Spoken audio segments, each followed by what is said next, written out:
जय श्री गणेशाय नमः। जय श्री भोलेनाथाय नमः। जय श्री त्र्यंबकेश्वराय नमः। त्र्यंबकेश्वर ज्योतिर्लिंग भारत के 12 ज्योतिर्लिंगों में से एक है, जो महाराष्ट्र राज्य के नासिक जिले में त्र्यंबकर नगर में स्थित है। यह पवित्र स्थल गोदावरी नदी के उद्गम स्थल के पास स्थित है। इस स्थान से कई पौराणिक कथाएं जुड़ी हुई हैं, जिनमें से सबसे प्रमुख कथा है ज्योतिर्लिंग की। पौराणिक कथा है इस प्रकार की। पुराणों के अनुसार गौतम ऋषि अपने तपोबल और धर्म पालन के लिए प्रसिद्ध थे। वे अपनी पत्नी अहिल्या के साथ त्र्यंबक क्षेत्र में निवास करते थे। उन्होंने वर्षों तक कठोर तपस्या की, जिसमें ब्रह्मा, विष्णु और महादेव तीनों प्रसन्न हुए। गौतम ऋषि और गोदावरी नदी की उत्पत्ति की भी एक कहानी है। इसमें है, एक बार त्र्यंबक क्षेत्र में भयंकर अकाल पड़ा।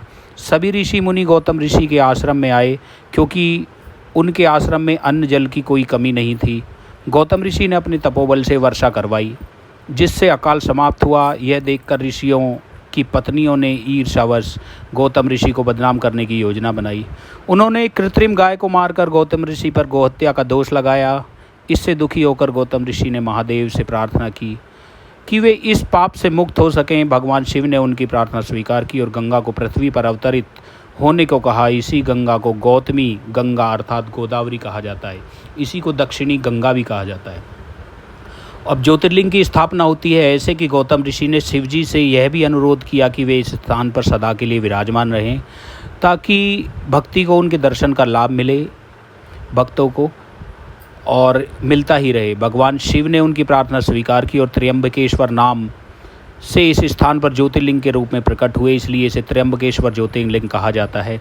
इसकी एक विशेषता भी है कि ज्योतिर्लिंग की सबसे बड़ी विशेष बात यह है कि यहाँ लिंग के साथ साथ ब्रह्मा, विष्णु और महेश तीनों की प्रतिमा एक ही लिंग में विराजित है, जो किसी अन्य ज्योतिर्लिंग में नहीं है। यह त्रिदेवों का प्रतीक है। यहाँ शिवलिंग का जलकुंड अर्थात गर्भगृह में स्थित है और हमेशा जल से भरा रहता है। इसका एक धार्मिक महत्व भी है कि त्र्यंबकेश्वर को मुक्ति का द्वार कहा जाता है। ये गोदावरी नदी के उद्गम स्थल के निकट है, जिसे दक्षिणी गंगा कहा जाता है। यहाँ कुंभ मेले का आयोजन भी हर 12 साल में होता है। त्र्यंबकेश्वर मंदिर में काल सर्प दोष निवारण और नारायण नाग बलि पूजा के लिए भी भक्त विशेष रूप से आते हैं। अगर आप मेरी दी हुई जानकारी से संतुष्ट हो तो चैनल को लाइक और सब्सक्राइब करें। जो अभी चैनल पर नए हैं वो सब्सक्राइब करें और कमेंट में मुझे बताएं कि आपको किस तरह का कंटेंट पसंद है, ताकि मैं ऐसा ही कोई वीडियो आपके साथ बना सकूं। और इससे आगे किसी और ज्योतिर्लिंग के साथ मिलेंगे हम फिर अगले वीडियो में। तब तक के लिए जय श्री त्र्यंबकेश्वराय नमः। जय श्री महाकालेश्वराय नमः।